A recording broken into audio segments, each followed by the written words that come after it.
My fellow Singaporeans, what were your most memorable moments of 2015?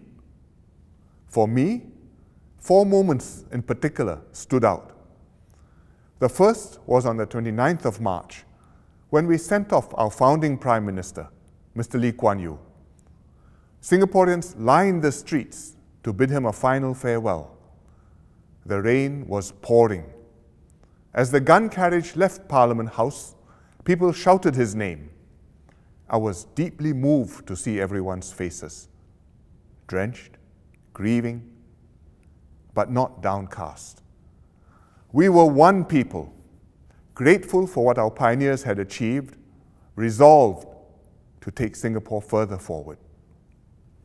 The second moment was the weekend of the 4th of July. Over 3 days, I attended 5 events: an SG50 Catholic Mass, the Jubilee Day of Prayer organized by Protestant churches, a Harmony in Diversity concert organized by the Taoist Federation and New Creation Church, and 2 iftars, one in Al-Ansar Mosque and another organized by Jalan Kayu grassroots organizations as part of a racial harmony night.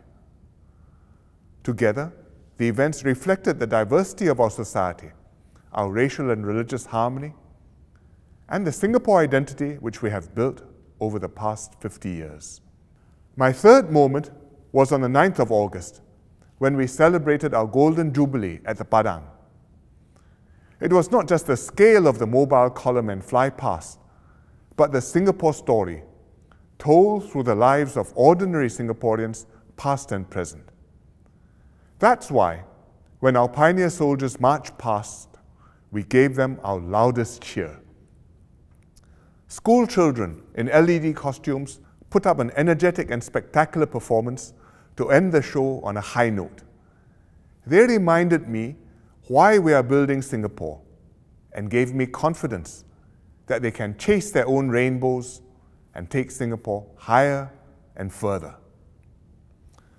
The fourth moment was on the 11th of September, polling day of the general elections. Which direction would Singapore go? Which team would we choose to lead us forward? As the results came in, I felt gratified and happy that voters had delivered a big win for Singapore. We were united in our desire to secure our shared future, to achieve the best for Singapore.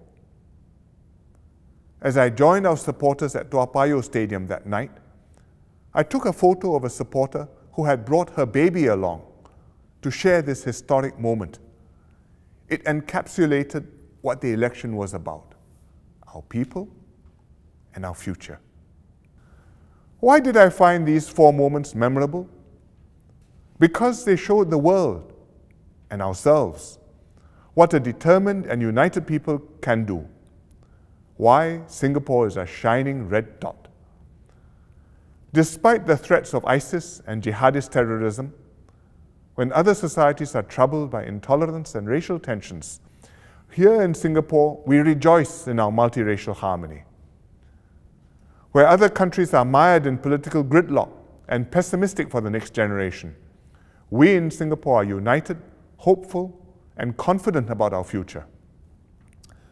But most of all, these were moments when we came together and took responsibility for one another. We wept, we sang, we celebrated, we bonded together and emerged stronger as one united people. As SG50 ends, the next chapter of the Singapore story begins. We live in a very different world from our pioneers 50 years ago. Yes, we have many more opportunities in the globalized world, but we also face fiercer competition. Yes, we have more resources, but we also have higher aspirations. Our economy is slowing down and undergoing transition. We cannot expect an easy journey ahead. But the journey can be every bit as exciting as the first 50 years, because we know that come what may, challenges, disappointments, and sorrows, we'll be here for one another. We will celebrate our successes together, because we know we can only succeed together. The Future of Us exhibition gives us a glimpse of the future we can have. Through the SG Future conversations, we will all play a part in writing the Singapore story. Our future is for us to make together. And I look forward to traveling the road ahead with you together. Happy New Year.